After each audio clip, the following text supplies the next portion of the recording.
The night was dark, but the stars were bright as 1,000 tiny lanterns in the sky.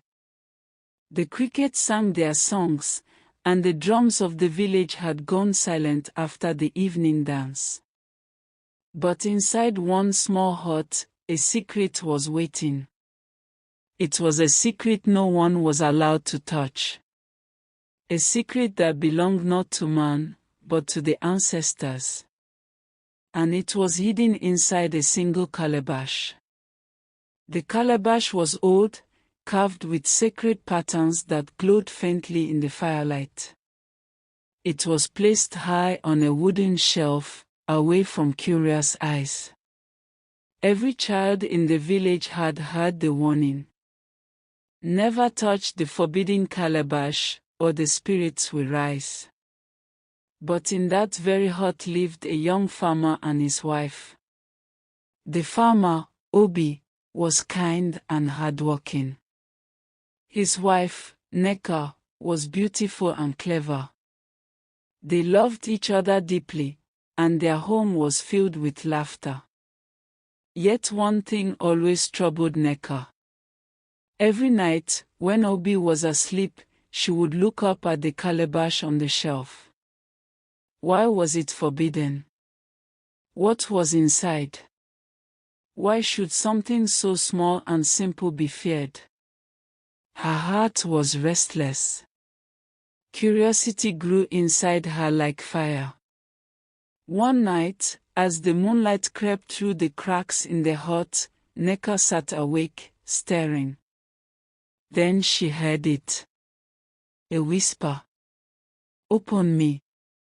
Her eyes widened. She looked at Obi.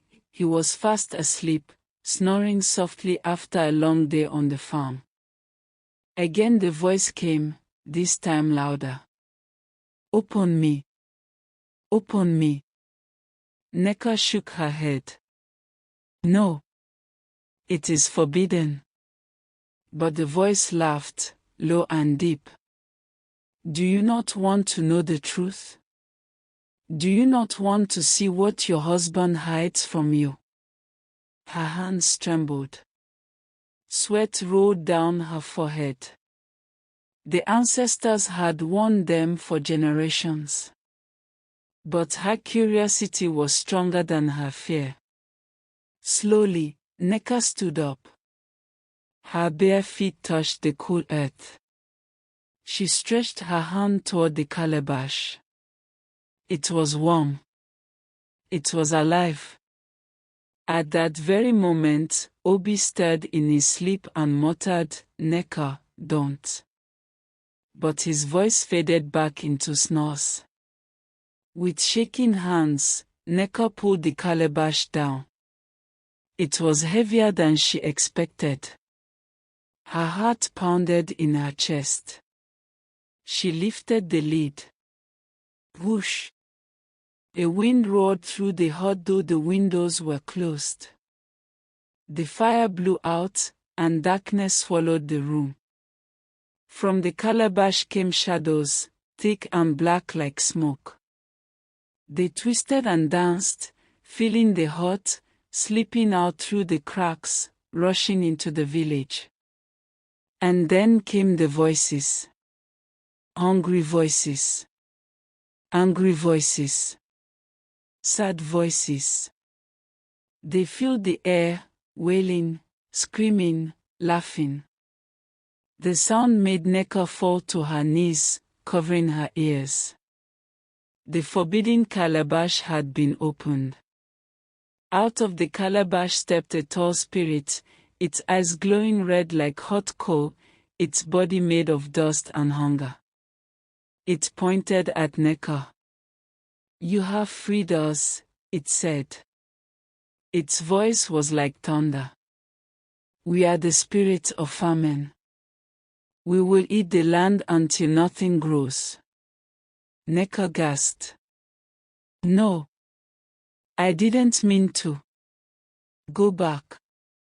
Please." But the spirit only laughed, and behind it, more shapes rose, spirits of sickness, of drought, of sorrow. They began to pour into the night, heading toward the sleeping village. Neka's heart froze with fear. She had unleashed what was never meant to be free. And then Obi awoke. He sat up and saw his wife kneeling, the calabash open, and the spirits rushing out like a storm. Neka! He cried. His eyes filled with both fear and sorrow. What have you done?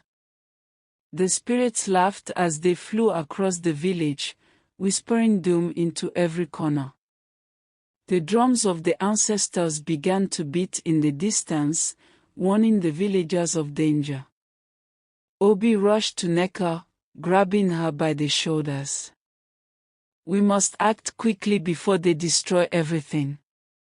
But how could two humans fight spirits of hunger and disease? The calabash still glowed on the floor, humming with a strange power. Was it possible to force the spirits back? Or was the land doomed forever? The night was no longer peaceful.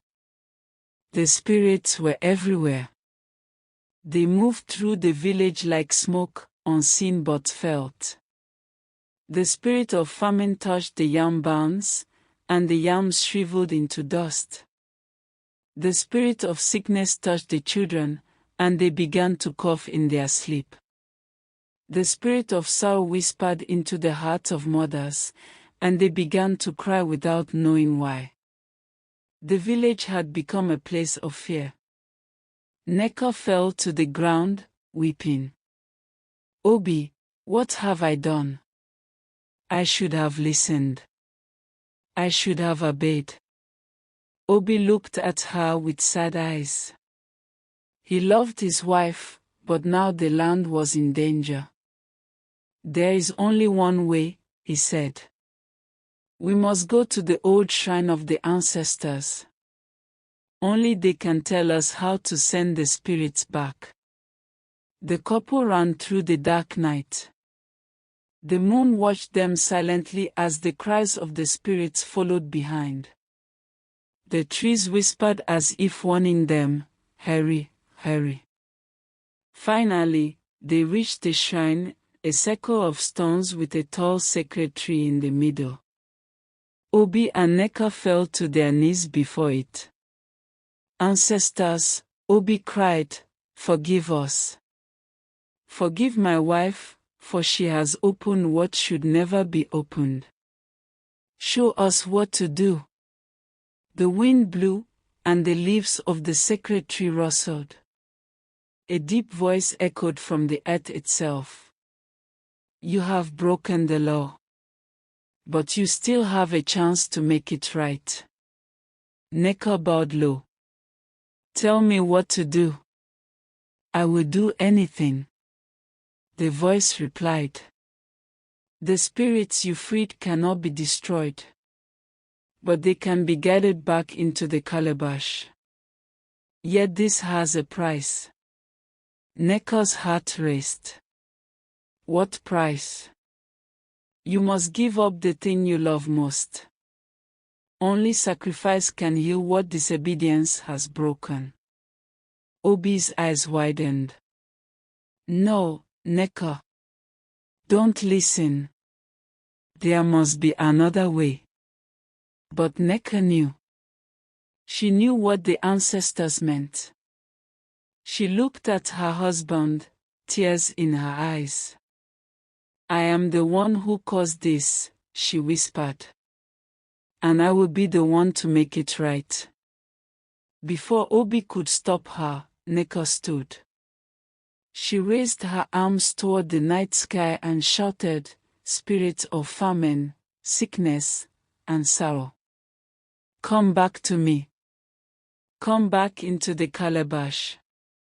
Take me instead." The spirits turned, their eyes glowing. They rushed toward her, circling her body like a whirlwind. Obi tried to pull her away, but an invisible force held him back.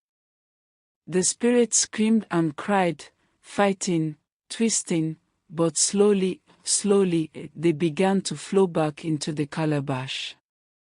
The famine left the young barns.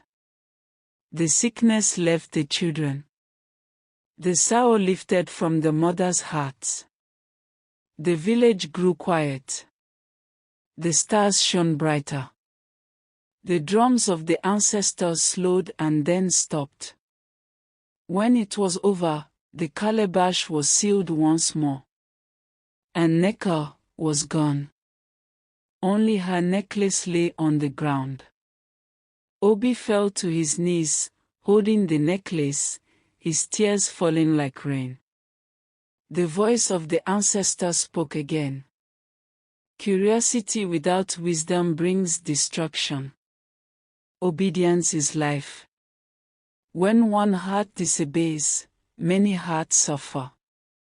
But love and sacrifice can heal what disobedience has broken. From that day, the villagers never forgot the lesson of the Forbidden Calabash. Parents told their children the story, so no one would make the same mistake. And every time the wind blew through the village, Obi heard his wife's voice in the rustling leaves, whispering, "Obey, and you will live."